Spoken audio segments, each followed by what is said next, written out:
Imagine how many people are on social networking sites. According to statisticbrain.com, 1.2 billion people are on Facebook alone. This is a very startling statistic. Having teachers and students befriended on these social networking sites is becoming a growing problem. It is wrong to have students and teachers befriended because of privacy and respect issues. We will first discuss the problem of these teachers and students becoming friends on social networking sites, and then we will focus on the solution. So let's begin by looking at the problem of students and teachers becoming friends on social networking sites. Students and teachers are blurring the lines of friendship on these social networking sites. The problem exists because students and teachers are becoming friends.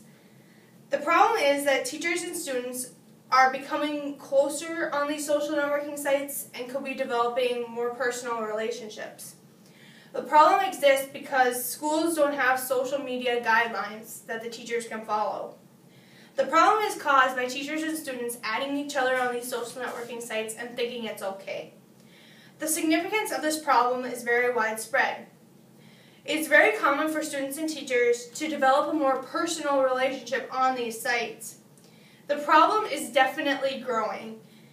On IKeepSafe.org, it says that 37% of teachers say that they are friends with students on social networking sites. Also on IKeepSafe.org, 67% of teachers stated that having students as friends on social networking sites puts them at risk of losing their job. The harm of students and teachers being friends on social networking sites is greatly impacting both students and teachers.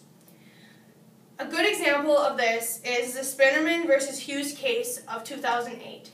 This is a case that a teacher made a MySpace page for the classroom but did not follow guidelines and had students posting things on there and the teacher becoming very inappropriate with a student.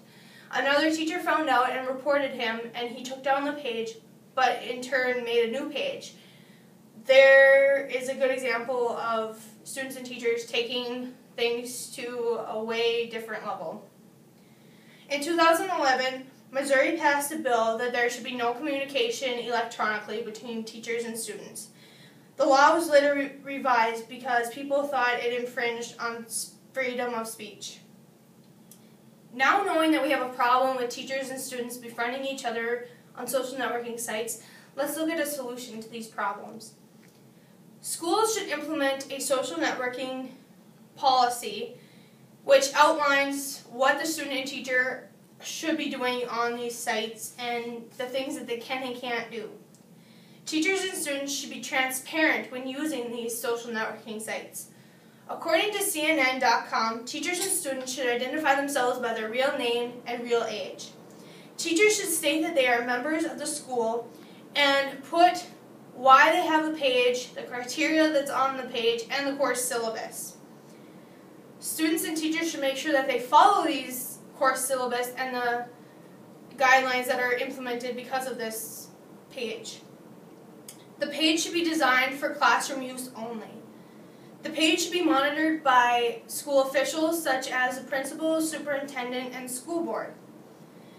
The teachers and students should all be responsible for what they put on the social networking page.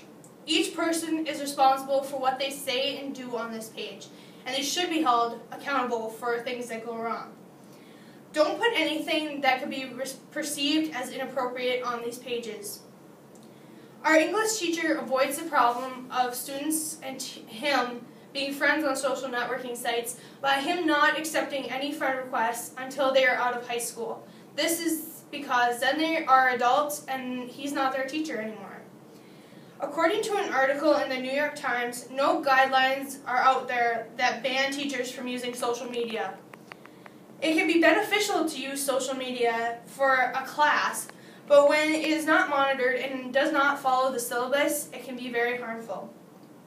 I encourage you not to allow teachers, or if you are a teacher, not to allow students to become friends with each other on social networking sites, because things can go wrong and you wouldn't want that in your life. Thank you.